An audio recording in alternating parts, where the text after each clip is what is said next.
러시아는 1월 8, 9일 밤 오레슈니크 미사일로 르비우를 공격했습니다. 이상하게 들릴 수 있지만 이는 미국인들에게 신호를 보내는 것입니다. 제가 이렇게 말하는 이유는 왜냐하면 전날 러시아 연방 국가둠에서 미국 해안경비대가 베네수엘라 근처에서 그림자 함대의 유조선을 납포한 것에 대한 대응으로 직접적으로 언급했기 때문입니다. 러시아는 유럽에 오레슈니크 미사일을 발사해서 그들에게 그렇게 해서는 안 된다는 신호를 보내야 한다고 했습니다.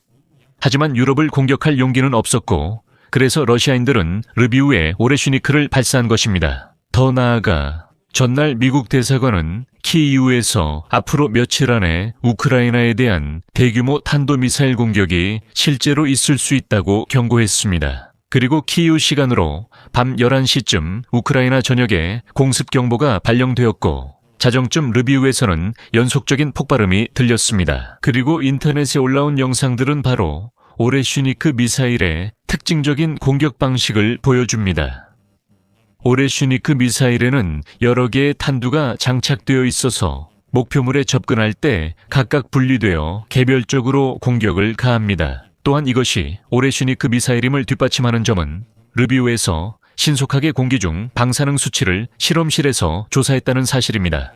그 결과 만약 이것이 오레슈니크 미사일이었다 하더라도 핵탄두는 장착되어 있지 않았으며 따라서 핵 공격은 없었다는 것이 확인되었습니다.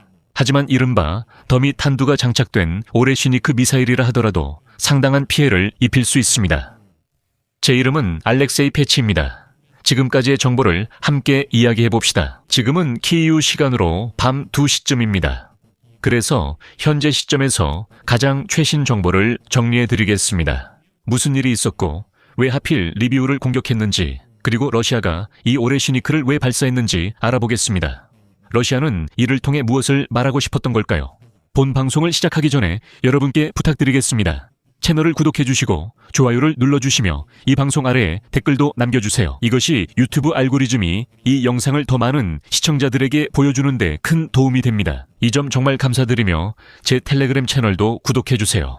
링크는 이 영상 설명란에 있습니다. 거기에서는 최신 소식을 실시간으로 전해드리고 있습니다.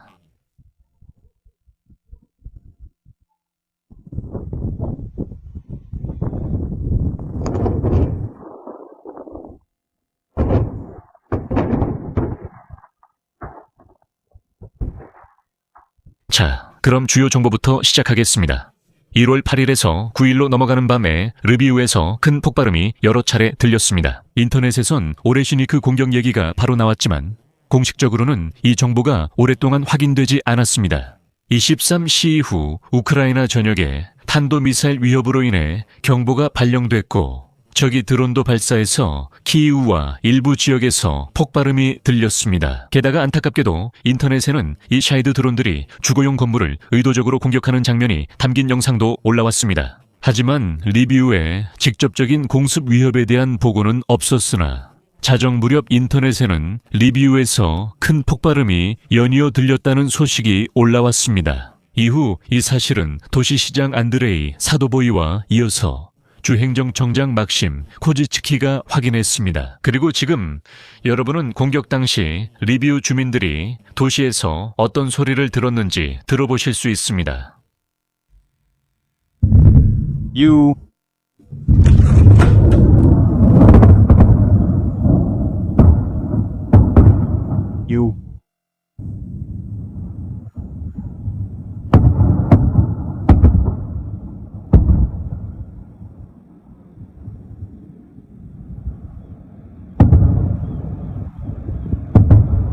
왜 우리가 계암나무를 이야기하게 됐냐는 거야. 왜냐하면 공습경보가 발령되자마자 모니터링 채널들이 바로 오레슈니크를 발사할 위협에 대해 쓰기 시작했기 때문이야. 그리고 게다가 전날 미국 대사관이 러시아가 며칠 내에 우크라이나에 새로운 대규모 공격을 가할 수 있다고 경고했었지. 미국 대사관의 발표에 따르면 미국 대사관은 키예프에서 언제든지 며칠 내에 발생할 수 있는 잠재적으로 대규모 공습에 대한 정보를 받았다고 밝혔어. 또한 외교부 발표에서는 공습 경보가 울리기 전에 미리 대피소 위치를 파악하고 휴대폰에 신뢰할 수 있는 공습 경보 앱을 설치하며 경보가 울리면 즉시 대피할 것을 권고하고 있어. 긴급 뉴스를 받기 위해 현지 언론을 주시하고 계획을 즉시 조정할 준비를 하며 물, 음식, 의약품을 비축하고 비상 상황 시 우크라이나 당국과 긴급 구조대의 지시에 따를 것을 당부하고 있어. 게다가 전날 저녁 우크라이나 대통령 볼로디미르 젤렌스키도 이날 밤에 정말 심각한 대규모 미사일 공격이 있을 수 있다고 경고했어. 그래서 젤렌스키는 공습 경보에 반드시 반응하고 꼭 대피소로 내려가는 것이 매우 중요하다고 촉구했어. 덧붙여서 러시아는 이미 2024년 11월에 우크라이나를 향해 오레슈니크를 발사한 적이 있어. 그때 드니프로 시가 공격을 받았지. 이 미사일은 아스트라한주 카푸스틴 야르 훈련장에서 발사됐어. 그곳엔 RS-26 루베즈 미사일 시스템이 배치돼. 이 미사일 시스템들은 최대 6,000km 거리까지 핵 공격을 위해 설계된 거야. 그리고 그날 밤 미사일이 약 15분 만에 리비우를 따라 1,500km를 비행한 것으로 알려져 있어. 정말로 오레슈니크였을까? 이미 인터넷에 올라온 영상들을 보면 더 이상 논쟁할 필요가 없다고 생각해. 하지만 그럼에도 불구하고 1월 8일 밤 11시 30분쯤 공군에서는 카푸스틴 야르 훈련장에서 발사된 탄도미사일 위협 때문에 우크라이나 전역에 미사일 경보를 발령했어. 공군은 르비우 지역에서 폭발이 감지됐다고만 밝혔고 정보는 아직 확인 중이야. 이와 함께 사도보이 시장은 처음 몇 분 동안 그것이 오레슈닉인지 아닌지 알 수 없었다고 언급했어. 코지츠키 역시 르비우에서 미사일 공격이 있었던 현장의 방사선 수치는 정상 범위 내에 있고 공기 중에서 유해 물질은 발견되지 않았다고 전했어. 하지만 그럼에도 불구하고 인터넷에 올라온 영상들을 보면 이것이 정말로 오레슈닉이라는 것을 알 수 있다는 점도 매우 중요하게 언급해야 해. 그리고 보아하니 목표는 가스 저장소 중 하나였던 것 같아. 매우 특이한 목표 선택이야. 하지만 지금 많은 전문가들이 말하듯이 본질적으로 러시아인들은 이런 식으로 미국인들에게 만약 당신들이 우리 유조선을 납포한다면 이런 일이 벌어질 수 있다는 신호를 보내려고 했던 것 같아. 잠시 후 내가 가스 저장소의 의미를 설명할게. 아마도 최대한의 피해를 주고 안타깝게도 이런 끔찍한 장면을 만들기 위해 공격 대상으로 선택된 것 같아. 여기서 내가 다시 한번 말하자면 오레슈니크 미사일은 하강할 때, 즉 목표물에 직접 타격을 가하기 직전에 여러 개의 탄두로 분리돼. 이런 종류의 무기는 원래 특수탄두, 즉 핵탄두를 장착하도록 설계된 거야. 물론 이번 상황에서는 아무도 그런 걸 사용하지 않았지. 그러니까 만약 이게 오레슈니크 미사일이었다면 이건 여러 개의 질량과 크기만 맞춘 모형, 즉 철과 콘크리트로 만든 이른바 덤이었던 거지. 뭐 시끄럽고 조건부로 위험하긴 하지만 치명적이진 않아. 그러니까 아시다시피 이건 완전한 오레슈니크는 아니야. 여기서 니콜라옙스키 반카의 인용문을 소개하고 싶어. 그는 이 주제에 대해 아주 특징적으로 썼거든. 그는 오레슈니크가 탄두 없이 이전 드네프르에 탄두 없는 것처럼 있다고 썼어. 이 물건도 문제를 일으킬 수 있다고 했지. 다행히도 부상자나 사망자에 대한 정보는 없지만 이 미사일에 대한 방어 수단이 우리에겐 없고 미국에는 있다는 점을 명심해야 해. 그들에게는 있지. 올해나 내년에 그게 더 필요하다는 거야. 여기에는 비꼬미나 아이러니가 없고 인용 끝이야. 무슨 의미인지 알겠어. 이 말은 정말로 러시아가 미국을 상대로 자신의 능력을 보여주기 위한 시범 타격일 수 있었다는 뜻이야. 왜냐하면 도널드 트럼프는 예를 들어 오늘 26년 10월에 시작되는 다음 회계연도에 대해 의회에 1조 5천억 달러의 국방 예산을 요청했거든. 이건 그저 역대급 금액으로 이전에 미국이 세웠던 기록들마저 뛰어넘는 수준이야. 이 주제에 대해서는 오늘 이 유튜브 채널에서 별도의 영상이 올라올 예정이니까 꼭 구독해줘. 한편 오늘 러시아인들은 적어도 미국인들이 대서양에서 그들의 그림자 선단 유조선을 납포한 것에 대해 맞대응으로 위협하거나 예측하려고 했어.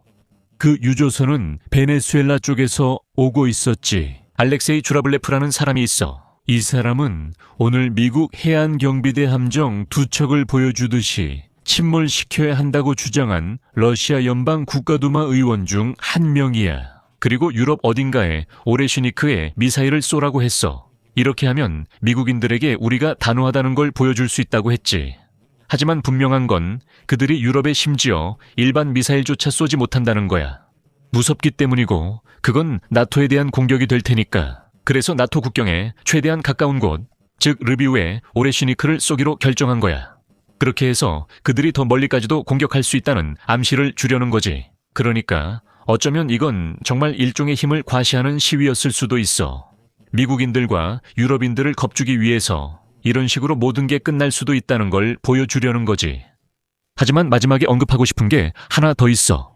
같은 시기 러시아 벨고로드에서 정전이 있었다는 거야. 전날 현지 커뮤니티에 이 도시 드론 공격 소식이 올라왔고 러시아 오를도 일부 정전이 발생했어. 그곳에도 정체불명의 드론들이 나타났지만 동시에 러시아는 계속해서 우크라이나를 공격하고 있어. 1월 8일 밤에서 9일로 넘어가는 사이에 미사일 발사 소식이 전해졌어. 그리고 드론들도 키예프 상공을 날아다니고 있어. 안타깝게도 오늘날 키예프에서는 드론들이 명백하게 주거용 건물을 목표로 공격하는 이런 장면을 볼 수 있어. 그래서 여러분 꼭 스스로를 지키고 공습경보 신호에 귀 기울이세요. 그리고 이 당국의 경고를 절대 무시하지 마세요.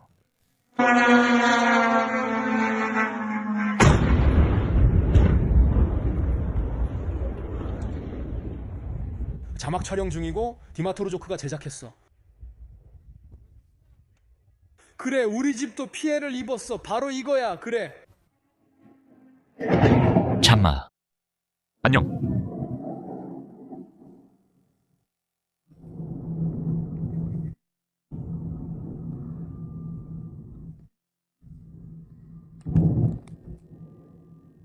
여기서 마침표를 찍겠습니다, 여러분.